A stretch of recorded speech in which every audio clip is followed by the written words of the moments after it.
Alright, so all this footage that you're watching right now is obviously being shot with the Sirui 40mm T1.8 Anamorphic autofocus lens. This is a 40mm focal length for Super 35 sensors, which will equal a 60mm cropped focal length on a full frame sensor. But 99% of this footage is actually being shot with the full size of my Sony A1 sensor, meaning that there's slight vignetting, but I'm actually using the entire sensor itself.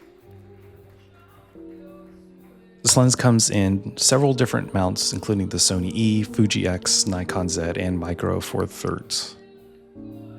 It's got a wide aperture range from T1.8 all the way to T22. In terms of the anamorphic characteristics, it's got a 1.33x squeeze, so you get a 2.35 by 1 aspect ratio, and it comes in blue or neutral flares.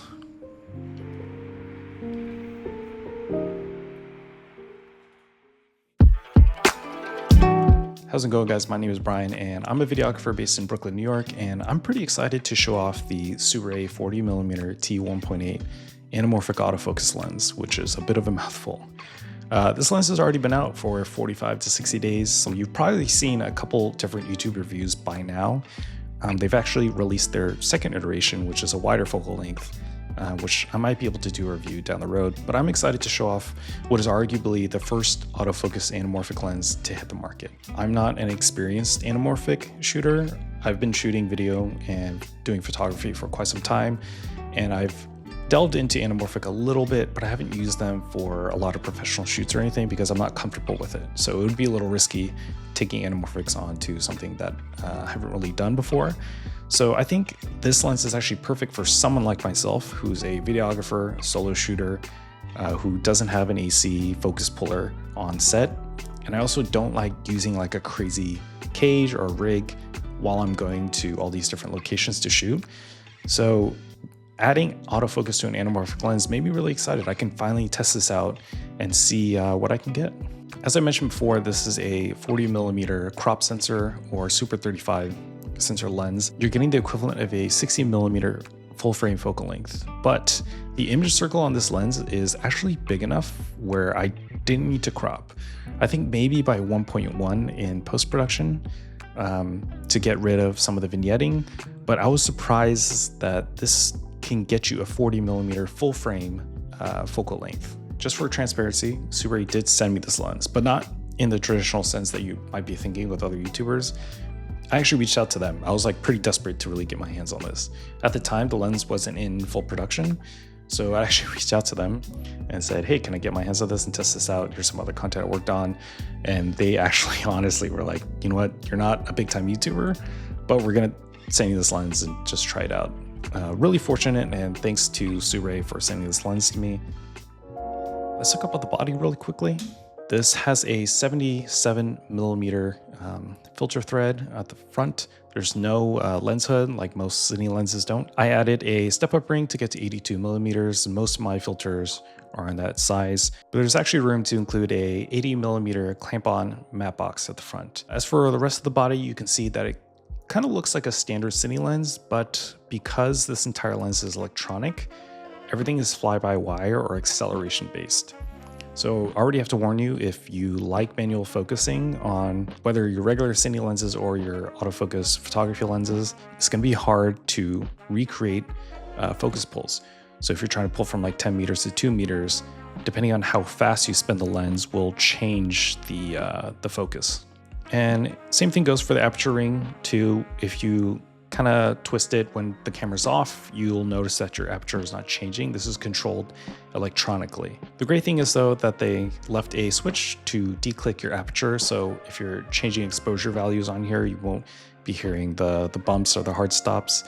But I also love that they appeal to a lot of solo shooters by adding the A, the red A, which means that you can switch to controlling the aperture value through your camera.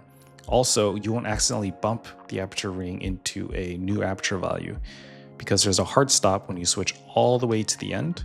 One thing that I don't like with some lenses like Blazar's new lens, which I'll also do a review, they don't include an A value, meaning that there's no hard stops, everything's declicked, and you can accidentally bump your aperture ring, which I've already done from T1.8 to something else. With this, because most of the time you're going to be relying on your autofocus and not like really tinkering with the lens body itself, you're really reassured that you're at the right aperture value, so your exposure isn't just accidentally switching. This lens is not light, but it's also not incredibly heavy. It's about 1.4 pounds, about 90%, if I had to guess, all metal construction, and I'm pretty sure it's weather sealed. They don't explicitly state this on their website or any information that I've looked up. But from all the footage that you've watched earlier, I was in really inclement weather. It was like snow, rain, it was almost 0 degrees Fahrenheit. So I was freezing, but this lens held up. And it comes with a weather gasket on the back with a USB-C port for firmware updates, which I'll talk about later. What also gives it some of the weight is that there's a lot of glass elements in here. So there's 16 elements in 12 groups. There's a spherical element to control chromatic aberration. And it's got 11 diaphragm blades. And you would think with 11 diaphragm blades, you would get like a beautiful bokeh. But already, if you've seen some YouTube reviews, people are complaining that they're getting like a hexagonal or polygonal bokeh shape. And this will hold up from T1.8 to about T2.4 or 2.8.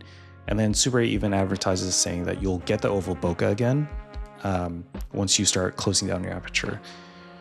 I think that kind of sucks because you're limiting, obviously, the T1.8, the wide aperture value. You're kind of ruining that.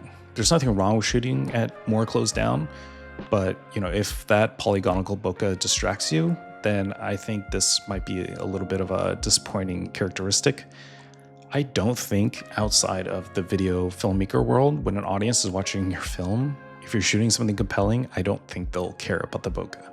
If it's like really in your face, maybe, but I don't think this is the end of the world, at least for me. One thing I will mention is that this lens actually came with a lens bag, which is really interesting. I can't remember the last time that I've gotten a third-party lens that came with packaging that's like this nice. Usually it's like a Sony telephoto lens that comes with a lens bag. I think for me this is actually a big point because I'm not going to be shooting with an anamorphic image all the time.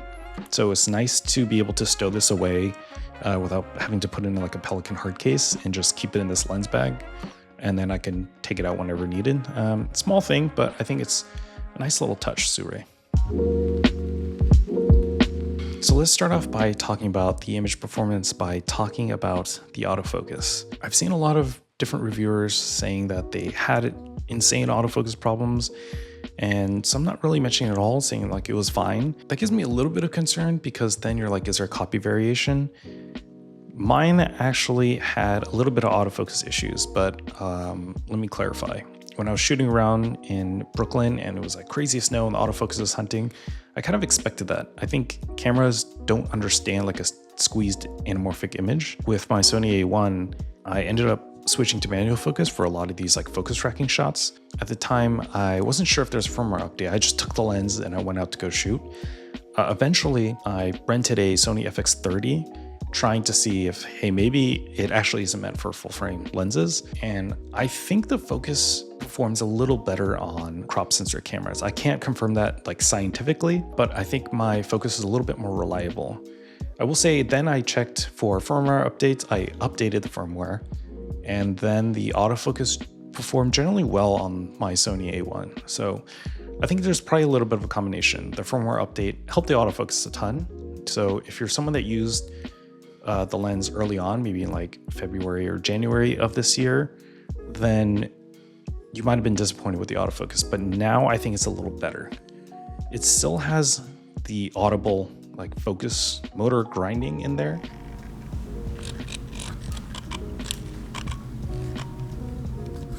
So what I ended up doing with my Sony A1 is toning down the transition speed because I don't think the focus motors in the Sirui lenses as for now are very strong and fast like the Sigma or native Sony lenses. So you're still gonna get that grinding noise when you're autofocusing, but I think generally the focusing is much better now than when the lens was first released. And I think this is only gonna get better once Sirui and other companies start really iterating on these anamorphic autofocus lenses. So I wouldn't really worry too much.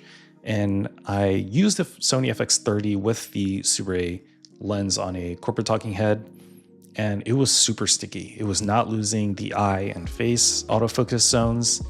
And Sirui even really advertises this on their website that you're still gonna get eye and face tracking.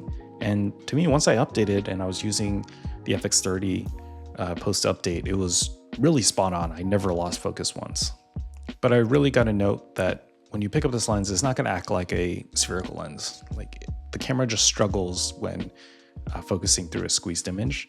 And in fact, when you're using the Sony FX30, if you de-squeeze natively inside the monitor, you lose the ability to autofocus. I'm not exactly sure why. Maybe there's a lot of post-processing happening within the camera body itself, then it loses that native focusing ability. I'm not quite sure.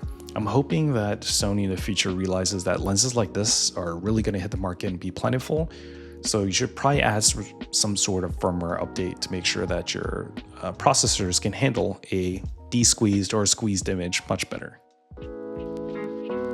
I know a lot of people want to do a comparison with the Blazar Apex 50mm T1.8, which is also an autofocus anamorphic lens. They were announced around the same time. Sirui ended up being able to get their lenses in production first, so the Blazar lenses are not in high supply at the moment. I did end up getting a Blazar lens. I haven't done a full test yet, so I didn't want to do like a comparison without really knowing the full capabilities of both lenses. I will say from handling the Blazar lens, the focus does have a hard stop. The image, a lot of people have been saying already, is more anamorphic because this one might be a little bit more spherical appearing, which is true. But one thing I didn't like about the Blazar lens already is that the aperture ring on the Blazar, which I might have mentioned before, is like a standard cine lens, but there's no hard stop to go into A mode to allow the camera to control the aperture. This is already starting to annoy me because I've accidentally bumped it multiple times. So if you're like a run and gun shooter, you're gonna have to make sure your exposure is like really set and you're not actually fiddling with things. I will have a review on the Blazar lens in the future, and I'll do more of a comprehensive review comparing the both. And I'm also excited to try out the Sirui 28mm T1.8, which Sirui has just announced about a week or two ago from the timing of this video. And so if you want a wider option and not a 40mm focal length, that's something also to check out. So thanks for watching. I know this is a very different video review than I've done in the past. Usually I categorize all my sections with positives and negatives, but I kind of was just rambling my personal thoughts because there's plenty of other creators out there that have done really good reviews already on the Sirui lens, and I recommend watching them because their content helped me out. Like I'll leave a link to Cam Mackey and David Zhao. They did really great reviews. And also a link to purchase this lens from B&H if you would like to get it now. So if you want to buy the lens, I'll make it easier to get it.